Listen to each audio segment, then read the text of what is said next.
being, what happens then? Stuck in sorry. an infinite loop of apology, I am just where there's no so change, sorry. there's no progress, nothing happens. And then what are we left with?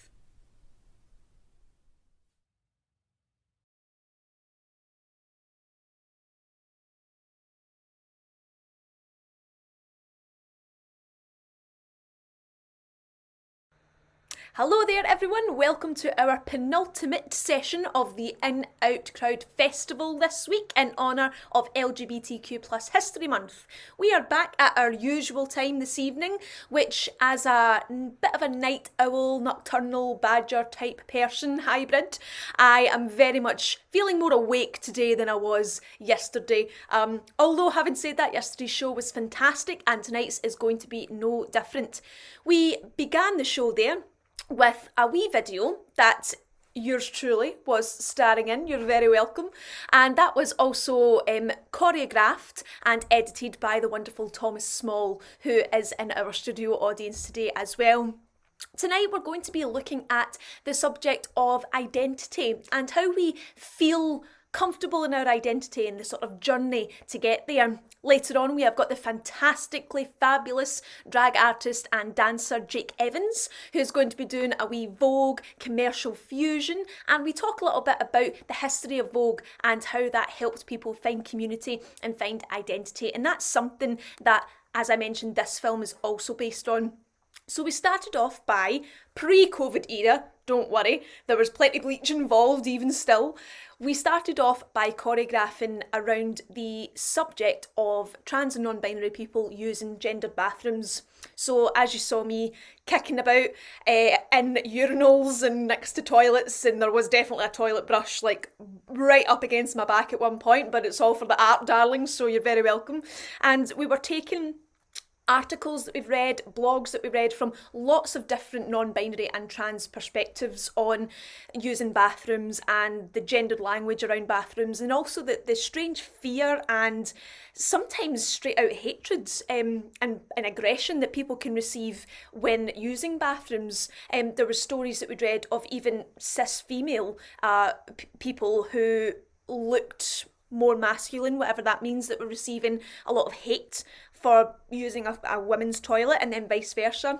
So it was only amplified when people who were actually non-binary and trans that were experiencing these sorts of things as well. So we looked at that and explored the feelings of lots of different people, because we're all different and it's really difficult to use your own experience to be a catch-all for everyone's experience. So it was quite difficult to read all of these different incidents that had happened to people, but at the same time it was really refreshing to realise that, you know, you're not alone when people have these sorts of experiences, that actually it's unfortunately it is a recurring theme for a lot of trans and non-binary people. And as you can see, I am once again clad in my two different colours because I only did the one colour on Monday, so I'm having to play catch up.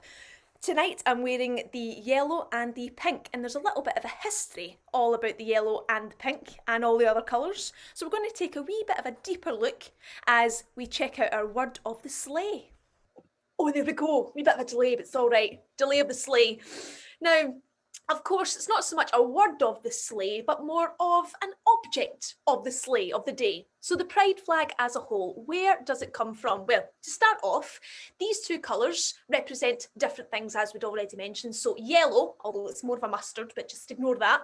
Yellow represented sunlight. And I think that that's true of even this era, because we absolutely know how to light up a dance floor. And originally, this would have been hot pink rather than pale pink.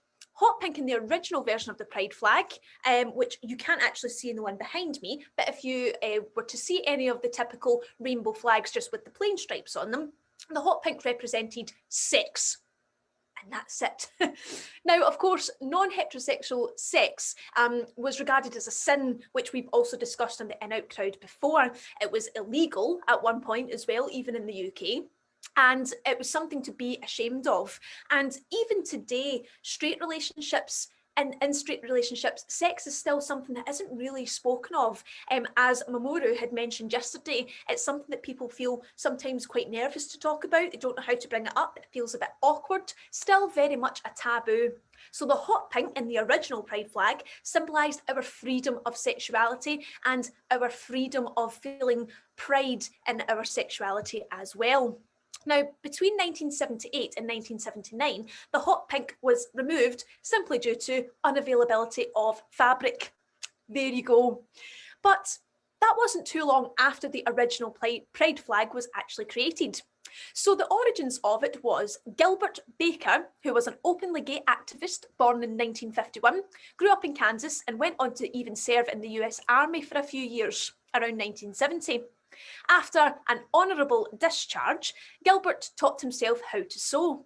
And in 74, he met Harvey Milk, an influential gay leader who, 3 years later, challenged Baker to come up with a symbol of pride for our LGBTQ plus community. The original pride flag flew at the San Francisco Gay Freedom Day Parade celebration, which was on June 25th, 1978. Listen to me hitting out with all these dates here. Done my research, so I have. Before this pride, it was actually the pink triangle, which was used as a symbol for the queer movement. This represented a dark chapter in the history of same-sex rights. The pink triangle was created by the Nazis during World War II to identify and stigmatise homosexuals, their words, in the same way that the Star of David was used against Jews and others, used against Jews and other people that unfortunately were targets of the Nazi regime. It functioned as a tool of oppression, and whilst our community tried to take the pink triangle and use it as a symbol of power and pride, Harvey Milk and others didn't want to use this symbol anymore. So that's why it had been suggested that Baker should come up with an alternative symbol that didn't have quite as dark a history and something that we could move forward with pride. And it's been suggested that Baker may have been inspired by Judy Garland's song Over the Rainbow and the Stonewall riots that happened just a few days after Garland's death, which, as we mentioned the other week at the In Out Crowd, was of course a massive icon for the LGBTQ plus community. Another suggestion for how the rainbow flag originated is that at college campuses during the 1960s, some people demonstrated world peace by carrying an original flag of the races, also called the flag of the human race, with 5 horizontal stripes from top to bottom, and they were red, white, brown, yellow and black. However, in modern day society, we can understand why that is something that may have been in poor taste, and so that's why they stuck with the rainbow flag. The first rainbow flags were commissioned by the fledgling Pride Committee and were produced by a team led by Baker that included multiple artists and other queer activists at that time. So we've already mentioned some of the original colours. However, I will just rattle them off for you now. So the hot pink represented sex, red represented life, orange represented healing, yellow represented sunlight, green represented nature, turquoise represented magic and art, and indigo represented serenity. However, as we mentioned earlier on this week, some of those colours are no longer part of the pride flag, such as turquoise and blue, turquoise and indigo, which have been merged together to create blue. And there's also been the addition of other hues of the colour, such as light blue and light pink for the trans flag. Now, in June 2018, there was a designer called Daniel Kozar, and Z released a redesign incorporating elements from both the Philadelphia pride flag and the trans pride flag, which is what you see behind me now, including the progress chevron. So tonight, the colour that I'm wearing is the light pink to represent the part of the trans flag. And we believe here at the In Out Crowd and Shaper Caper that particularly for trans and non-binary siblings, massive change must still be made. And that is why the progress chevron, which you can see here on my right hand side, is something that we celebrate, and we are thankful that that is part of our flag that we would fly at prides nowadays. Because yes, it's showing how far we've come. It's also paying homage to those who fought for us to get to this space in the first place. And it's also showing the direction that we're travelling in, which is hopefully forward. And that has been your word of the sleigh. So I would like to just bring in my team that are kind of lurking away in the background there, and let's just have a wee conversation about it. Did you learn something today? Was this something that you already knew? And do you have any thoughts on the multiple iterations of the flag that we've had so far? Eleanor, I'll come to you first. Yeah, I mean, I knew about all the different colours because I've done a research project of my own about them. I know. I'm not doing Hot Topic for no reason here. But I didn't really think about the triangle part of it as the direction of moving forward, but also potentially looking back and so on. And I think that's a really lovely way of looking at it. So yeah, that part's new for me. Lovely. Yeah, if you actually, because of course I did some research too, glasses, imaginary glasses, but when I was doing some research on the Progress Chevron, there was actually quite a lot of controversy about it. Some people had thought that changing the pride flag from its original kind of 6-colour flag that we would normally see was kind of, what's the word, not offensive, but sort of not really paying homage to the original movement. I mean, my personal viewpoint in that is, as we saw from the origins of the 6 colours, the colours have changed throughout decades. You know, they've kind of merged colours, they've added colours, they've taken them away. So I don't really see it as something that's, you know, kind of desecrating the original flag. I think it's like building on it and creating some new building blocks. I'm seeing you nod there, Tommy. Is that something that you agree with? I know, I think I'm like a nodding dog or something. I just feel like I'm always like totally like Churchill. Oh, I mean, not ex-Prime-Minister, sorry. But no, I totally agree. It's interesting with you know, another hat on. Well, I mean, I have to wear loads of hats nowadays because my hair is like, oh, it's a pure nightmare. I've not had to cut in about a year. But wearing another hat, as well as working at Shaper Caper, I'm co-chair of Dundee Pride, and it's something we've been looking at as well, is about kind of, we use the rainbow flag is kind of embedded in the design of our logo, and we made the decision kind of last year that actually we should really adopt the kind of chevron as well. So we then started kind of rebranding and have reflected that now on our website and stuff. So yeah, I think it's really interesting, the kind of the idea of kind of change. You know, Becky Kaufman said that really brilliantly a couple of days ago from the Scottish Trans Alliance about, you know, people's reactions to change and about how people find it really difficult to change. But it's just so interesting though that people, you know, you were talking earlier about that forward direction of travel, and some people are on a very, very slow journey. But even if it's just like, you know, like iceberg slow, as long as it's moving forward, we're okay. I think it's when it actually just, you know, starts going the opposite direction as when we've got trouble. But some people, I think, are more adept to change than others. So yeah. I think that's it. I think especially with the adoption of the black and brown stripes, and also the trans, I'm kind of gesturing here, I feel like I'm on a weather map, and also the trans flag. You know, to me, it's the same reason that I think it's great to include pronouns in our Zoom names, you know, because if your pronouns, if someone would kind of assume you were female and you go with she, her pronouns, well then great. But if you're, you know, like Eleanor and Eliana have got there, and you as well, Tom, you've got your she, her and your he, him, it's like going that extra step for inclusivity. You know, it's like, it would be great if it was just a catch-all. Yeah, everyone's included, but when you just go that extra step to sort of, you know, highlight certain colours that need highlighted or highlight certain things, it just makes it a more comfortable space for everybody. And I think that's what's really important. I would also say, though, that the other thing that I think is really, really important for our community that I think we sometimes forget is that people might not know. So people might have no clue whatsoever. There's no ill intention, but just simply don't realise that things have changed, that things are changing. Some people, you know, there's still, you know, kind of use of pronouns. Some people still struggle with that, but I think it's because it's not that there's necessarily a hatred. Of course, there are some people that are, but, you know, thinking about the best in people. Some people, for them, it's just that they haven't ever considered it. They've never thought about it. So sometimes, you know, using kind of other pronouns might, for some people, be like, oh, I need to actually really kind of work at doing that. And I think as long as people are, with their best intentions, trying their best to do things, then I think, you know, and it's kind of what I was saying earlier about change, that it's hard for people to make change. And I think as long as they're attempting to make change, I think it's okay. And I think our community really embraces that. I think it's just about making sure that we are giving a space for people to learn, and that some people, that might be a slow journey getting there. As long as you're getting there and you're trying, then that's all we need, really, isn't it? Totally. Hop on the sleigh, you'll get there a whole lot faster. Ileana, do you have any thoughts on the kind of history of the pride flag and even some of the conversations that we were having just there? Yeah, I wanted to pick up on what Tommy said. I think in and out crowd is so important to make that change forward. And I think that with every episode you guys do, you honestly spread education out to the world. And I think what you're doing is really important. Yeah, and also on the colors of the pride flag, I think it really represents the community. It really shows like the vibrant, the positivity, and yeah, I love that.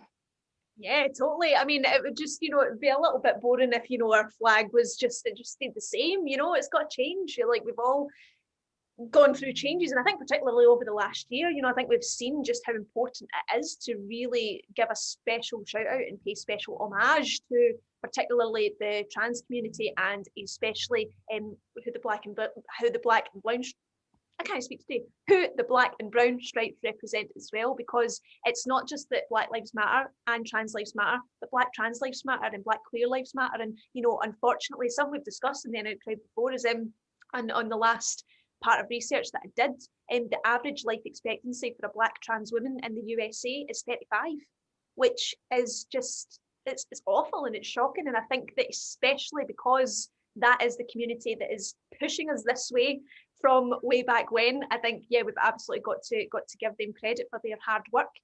And speaking of hard work, next up, we have the incomparable Jake Evans, who is a dancer and drag artist, who's put together a little bit of a fusion piece of art to share with us as they come on to slay the stage.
like when my video off, like, yes, and work the hair and work the shoulder.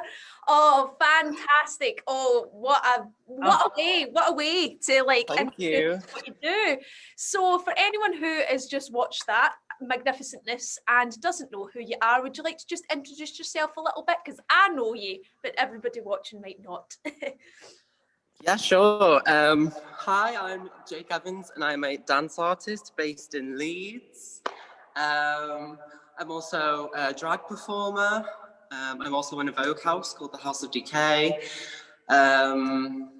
Yeah, so started performing, I can't even remember now, when I was 17. And yeah, trained, and then was touring some shows before the pandemic, which has cancelled all the gigs. So here I am right now. Yeah.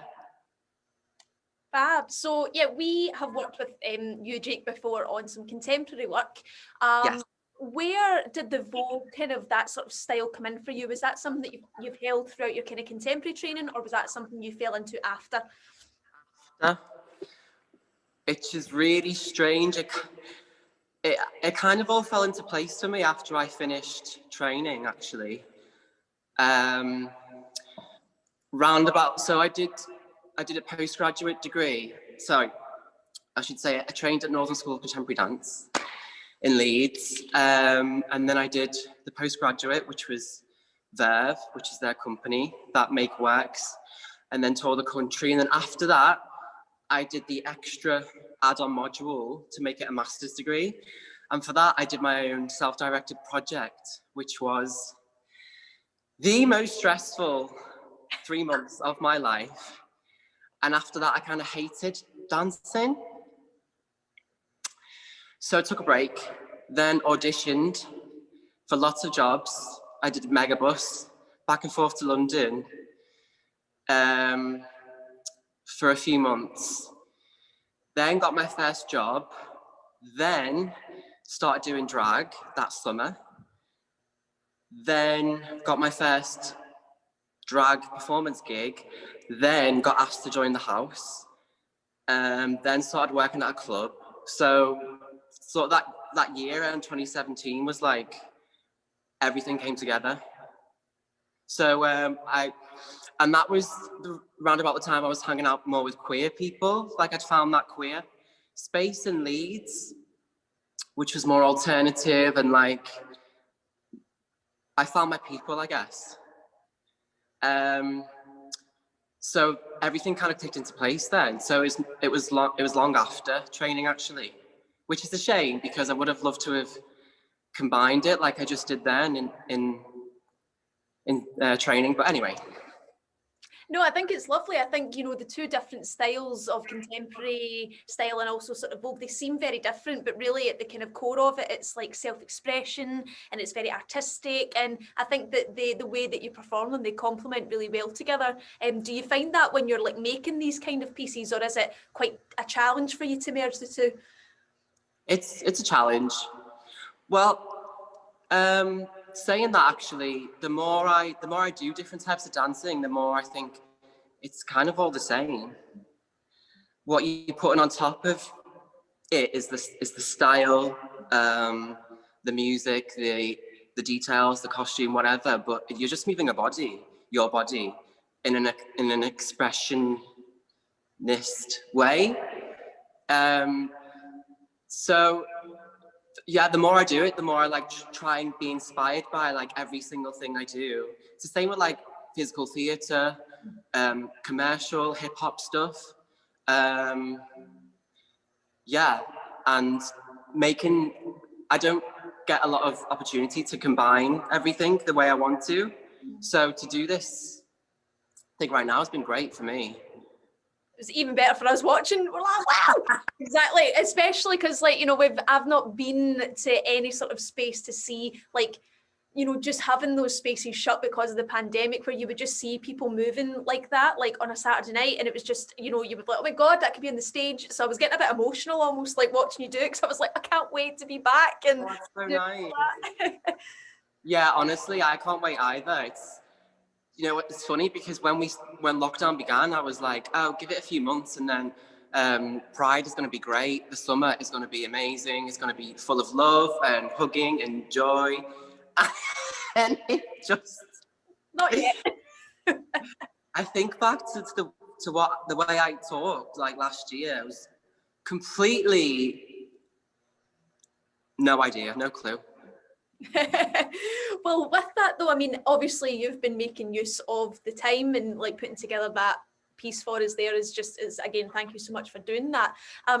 Most people who maybe know about Vogue, maybe seen it on, Drag Race or in Pose or something, and or Madonna, as well, as Tommy always likes to point out, her kind of, commercialising it into bringing it into the mainstream. How do you think that there's a difference between the sort of traditional American style Vogue where it all started versus the kind of houses that we see in the UK and in Europe? Is there a big difference for you, or is it kind of quite a similar feel? There is, well, the main difference, I guess, is the scene in the UK is it's a baby scene. Obviously in America is where it all began in like the late 70s, 80s, and then the people there started to, well, obviously people watched music videos and that's how it became international. And then the Voguers in America would travel and then teach people all over the world, basically, and they would set up like their own chapters. So House of Ninja would have a chapter in like another country, and that's usually how it works. In the UK, the scene is pretty tiny in comparison to America, but even in comparison to like the Netherlands and like France, Yeah. the scenes there are huge, and in the UK is pretty small in comparison. So I would say that's probably the biggest difference. And that there's less of a tradition and there's less of a rule book that everyone knows to follow, if you know what I mean. Yeah. So when people put on their own Vogue events, it definitely has a UK kind of flavour to it, I would say. Fab. So obviously you mentioned that you're part of a Vogue house called the House of Decay. If someone was to go along to a House of Decay performance or event, what would we expect to see?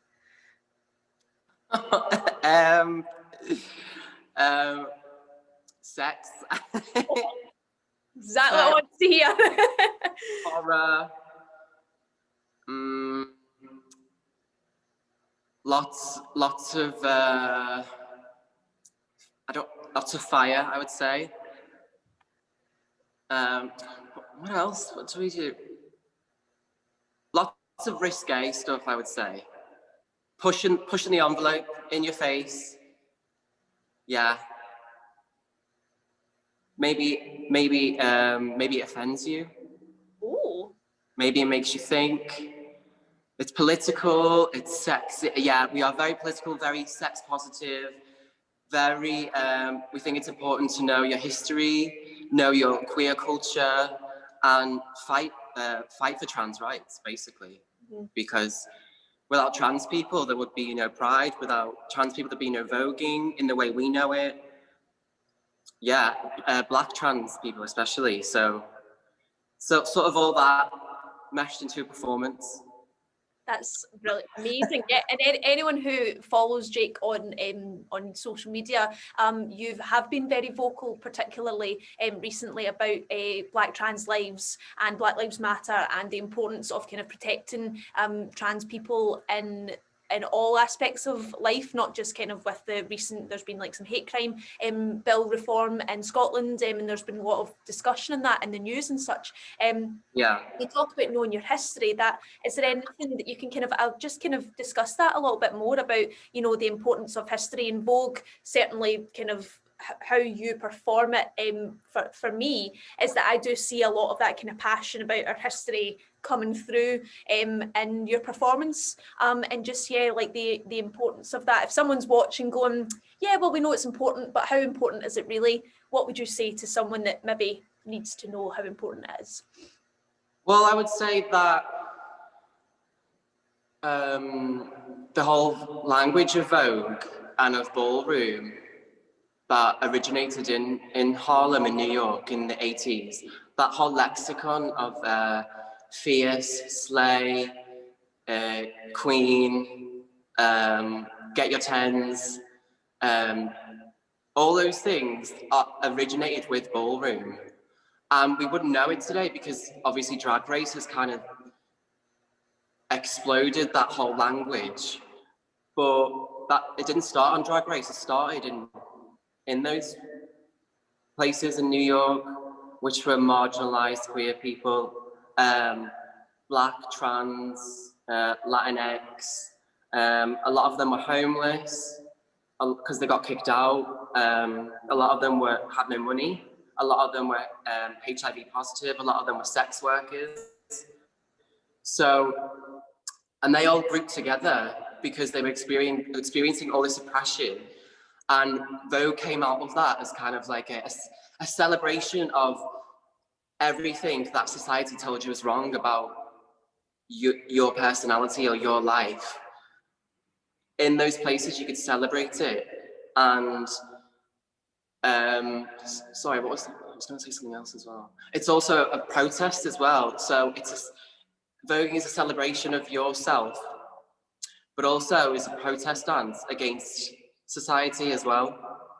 And so all of that culture was very small, it was very involved, and now obviously it's exploded internationally throughout the world, and we all love it so much. We can't wait to watch the next episode of Drag Race. We all want to go to see the queens. We want to go to our local drag bar and support the queens there. It's the whole thing, and it's so great. And we owe a lot of that to the ballroom scene in the 1980s. And further to that, we owe a lot of our pride, protesting, the parades, the marches, to the queens in the 1960s, who originated the Pride Parade, which was a protest in its original form. And so it's important to know that and to never forget, because in a lot of places we think it's quite comfortable here in the West, in the UK, in the US, but elsewhere, like in Turkey, in Poland, Russia, these places, in Hungary, these places where now they're completely like drawing back on so many freedoms for queer people, and sort of as a reaction against the way the West has embraced it in a lot of ways, and has sort of furthered the amount of freedom, the amount of political freedom that we have. It doesn't exist for a lot of people, and they say, oh, this is a Western thing. We don't have that here. It's a Western ideology. It doesn't exist. We have no queer people. And it completely invalidates a lot of people's lives and experiences. And I think we need to remember that when we celebrate ourselves, because people are still fighting all over the world, and we should fight for them. It's very similar to white people or non-Black people fighting for Black Lives Matter, because when a group have freedom, then it lifts us all up. We all can experience more freedom that way, and not stand on people or knock people down. So yeah, I think that's why it's important to know your history, know your references. Yeah. Absolutely. I've said it better myself, Jake. I'm just sitting there like, yes, my God, lectures all over the world, my God. So I'm going to put you on the spot a wee bit here. Anyone who's watching who saw your piece and went, oh my God, that was incredible. I wish I could do that, but I don't think I can. Would you be up for showing us just maybe a little 8 count or so of like some little Vogue moves just in the upper body that anyone watching could just kind of do? Yeah, absolutely. Yeah, just arms or something, and I'll join in. See if I can move. I'll go with the most obvious. Okay. Yeah, you've probably seen this a lot.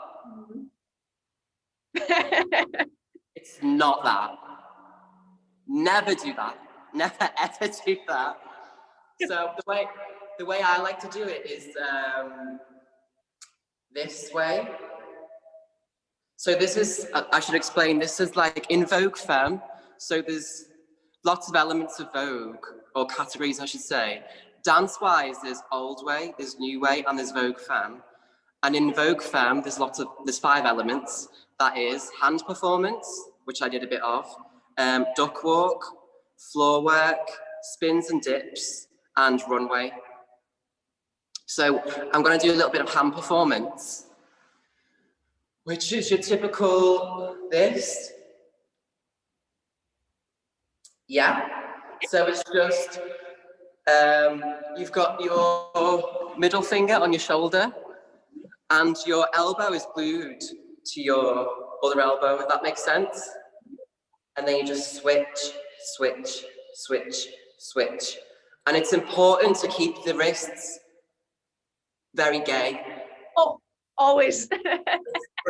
I always say it's like you've had your acrylics done and you're gonna dry them.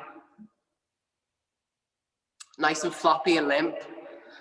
And so we can go 1, 2, and then we circle it 3, 4. And then we go the other way.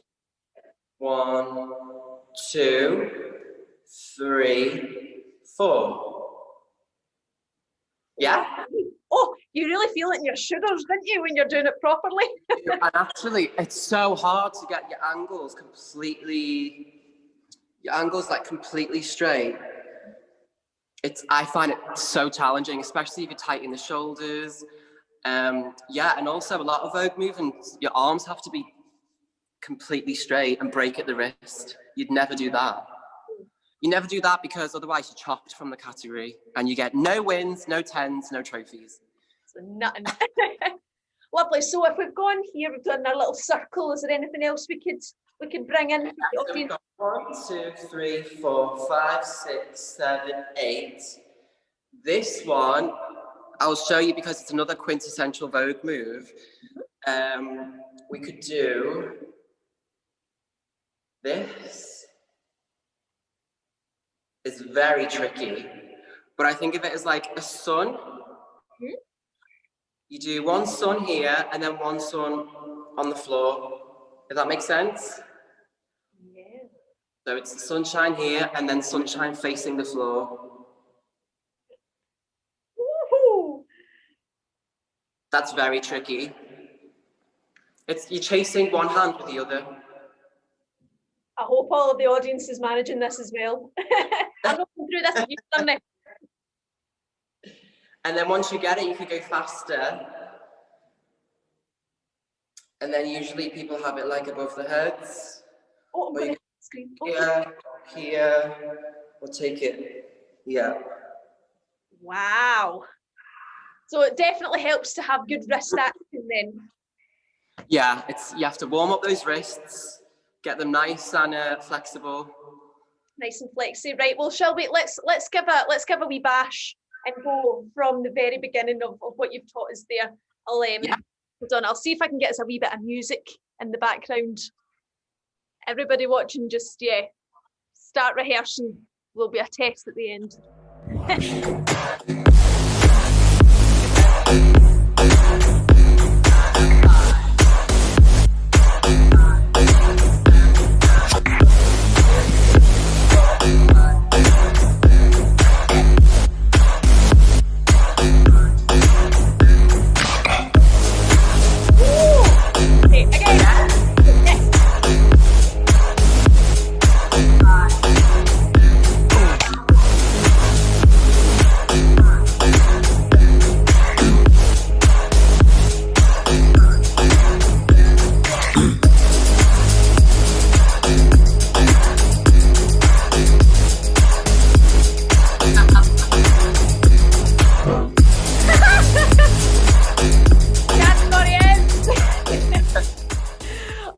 Fantastic. Oh, that was amazing. Yes, hopefully everyone's like stretched at their arms for now. It's actually really difficult to do sitting down as well. I feel like you need some space to.